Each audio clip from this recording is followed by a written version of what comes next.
Good day mga boss! So nagbabala ka bang bumili ng scooter ngayong taon? Pero naguguluhan ka kung anong scooter ang bibilin mo kasi kinoconsider mo kung yung budget, tapos gaano katipid yung fuel consumption ng scooter na pipiliin mo. Well, this video is for you. Let's go! Okay, so bago natin simulan, disclaimer lang, no? Etong pag-usapan natin is all about 125cc scooters lang. So, di kasama yung mga 155 at saka below sa 125cc scooter.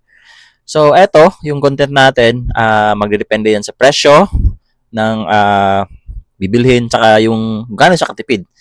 And then, yung fuel consumption naman kasi, nagbabase naman kasi yan, maraming factors na ka-apekto. Example, yung kondisyon ng isang makina, yung tire pressure, at saka yung throttle habits ng isang rider.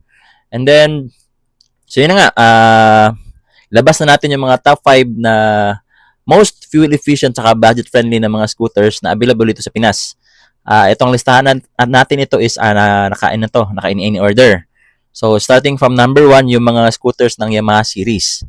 Ito kasing Yamaha series 125, of course kasama dito yung mga Mio series, no, like Mio Gear, Mio Soul, Gravis, etc. Kasi pareho lang naman yung mga makina na lang lahat. So ang mga scooter na ito ay powered by 125cc engine, liquid cooled, na fuel injected na. At saka ang presyo nito sa Pilipinas ay nasa 77,000 to 83,000 pesos. Depende yan sa variant ng mga Mio series ngayon, no? Of course, meron itong mga fuel consumption na 50 kilometers per liter according yan sa WMTC or tinatawag natin na World Motorcycle Test Cycle. So, dito tinetest yung kung gaano siya katipid yung mga scooters na bago siya ilabas sa mga iba't ibang bansa. Okay, so budget friendly naman ang mga Mio series na mga motor. Good for city commuting, tsaka meron ding good din kanilang mga technology. Okay, so the second one naman is etong Suzuki Access 125.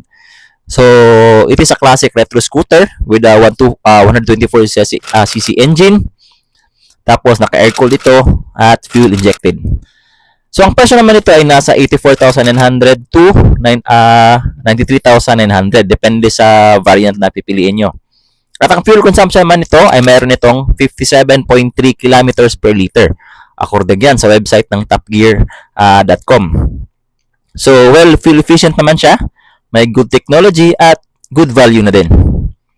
The third one is ang pinakasikat na Honda Click 125. So, powered by 125cc, air-cooled, fuel-injected, at ang presyo nito ay nasa 81,900 to 84,900. Of course, depende pa rin yan sa variant na pipiliin nyo. Ang fuel consumption naman ito ay meron itong 53 kilometers per liter. According yan sa website ng motorcyclephilippines.com. Well, considering Honda is a strong brand, meron itong good technology at comfortable na din when it comes to kanyang suspension naman. So, the fourth one naman is etong Kymco Like Italia 125. So, isa itong classic scooter powered by 125cc engine, air-cooled, fuel-injected, at ang presyo naman dito sa Pilipinas ay nasa 89,900. Well, nag-iisa lang ang variant na ito dito sa Pilipinas.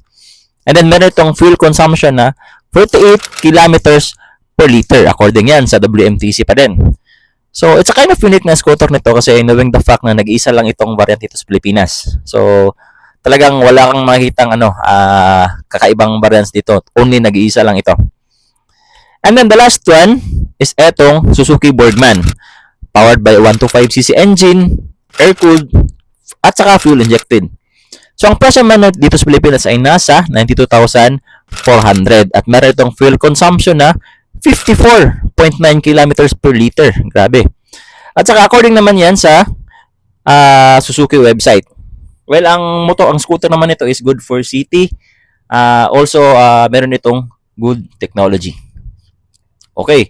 And those are the 5 most fuel efficient under 125cc scooters dito sa Pilipinas, So always remember na magdedepende talaga ang fuel consumption natin, depende yan sa mechanical. Halimbawa, yung kondisyon ng makina, kung regular ba tayo nag-change oil, ganyan. And then sa environmental, kung yung lugar nyo is medyo malubak, so medyo pa-slope or paakyat, ayan. So kinukonsider din natin yan. Of course, yung tire pressure din ng mga gulong natin. So isa din yan sa mga nakakapekto ng fuel efficiency natin. And then, of course, yung throttle habits ng isang rider, kung mahilig ba siyang mag-RPM, ayan.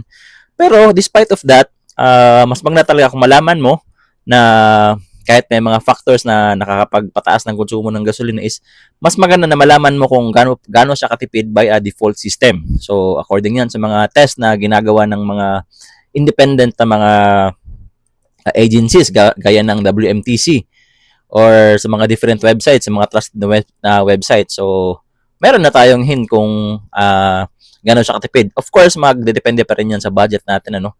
Of course, kung hindi nyo kaya na magbili ng brand nyo, pwede naman sa mga second hand. Yun nga lang, kailangan yung with the proper good maintenance para mas papahaba nyo pa yung buhay at saka mapanatili nyo yung good fuel consumption. So, I think hanggang dito na lang ang vlog natin. So, kita-kits sa susunod natin na vlog, I guess. So, ride safe.